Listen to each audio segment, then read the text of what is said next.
Përshëndetje miq, uroj të jeni mirë dhe mirë se erdhët në kanalin tim.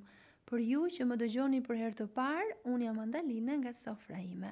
Sot kam përdorur lakrorin më të thjeshtë në përgatitje, mjaft i shijshëm dhe i shëndetshëm, sepse e kam përgatitur me hithra. Unë ju ftoj të qëndroni me mua ta përgatisim bashk, pasi kjo mënyrë është shumë e thjeshtë, sidomos për ju që nuk keni as kohë dhe as dëshirë të hapni peta të holla. Për brumin ju duhet 500 gram miell, pak krip, 2 lugë vaj, rreth 250 ml ujë, e shtojmë pak e nga pak duke e punuar masën dhe duke e parë edhe me sy.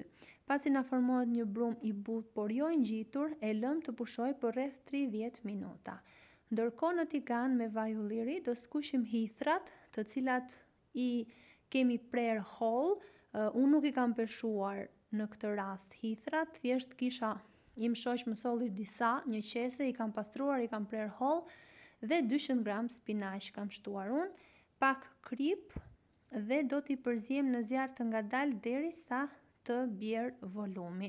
Nëse dëshironi mund të mos shtoni spinaq, unë preferova që ti kombinoja. Kam shtuar dhe pak në energjik të thatë. Nëse nuk ju pëlqen, mund të shtoni majdanos, rigon ose edhe pas një lloj aromë tjetër. Kam shtuar një gotë qumësht, do t'i lëm për pak minuta sa të zbuten dhe në fund 100 gram djath të bardhë. E largojmë nga zjarri dhe e përziejmë derisa të bëhet një masë e njëtrajtshme. Ndërkohë në tavolinën e punës, brumin që përgatitëm do ta ndajmë në 4 pjesë të barabarta dhe do hapim petët 2. Do t'i hapim sa madhësia e dorës, do t'i lyejmë me një seshten në mes dhe do t'i hapim sipas madhësisë së tavës që do të vendosim për pjekje.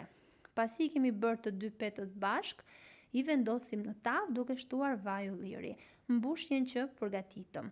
Dua t'ju kujtoj se nëse jeni i ri në kanalin tim, ju ftoj të hidhni një sy recetave të mia dhe nëse ato ju pëlqejnë, mos harroni të bëni subscribe dhe të shtypni butonin e zilës. Kështu do njoftoheni për çdo recetë të re të postuar. Pasi e kemi vendosur të gjithë mbushjen, e hapim mirë dhe vendosim edhe 2 petët e tjera, të cilat i hapim me të njëjtën mënyrë si në rastin e parë. Anësoret i mbledhim kështu si po shihni në video, në sipërfaqe do shtojmë vaj ulliri dhe do t'i çpojmë me piru.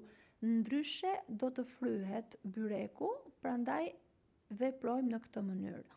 Nuk dua të harroj pa thënë se është kënaqësi për mua të mësoj se nga cili vend i Shqipërisë apo i botës më ndiqni. Nëse keni dëshirë mund të më shkruani në koment. E pjekim në 200 gradë derisa të jetë gati, pjekja gjithmonë në varësi të sobës që keni. Ky është rezultati pas pjekjes, është krokant në sipërfaqe dhe i butë në brendësi. Unë ju sugjeroj ta provoni pasi përgatitet shpejt, është shumë i shijshëm, i thjesht në përgatitje, e shumë i përshtatshëm për çdo vak dhe për ta marrë me vete në punë ose në shkollë. Nëse ju pëlqeu kjo video, mos harroni të bëni like. Faleminderit që më ndiqni.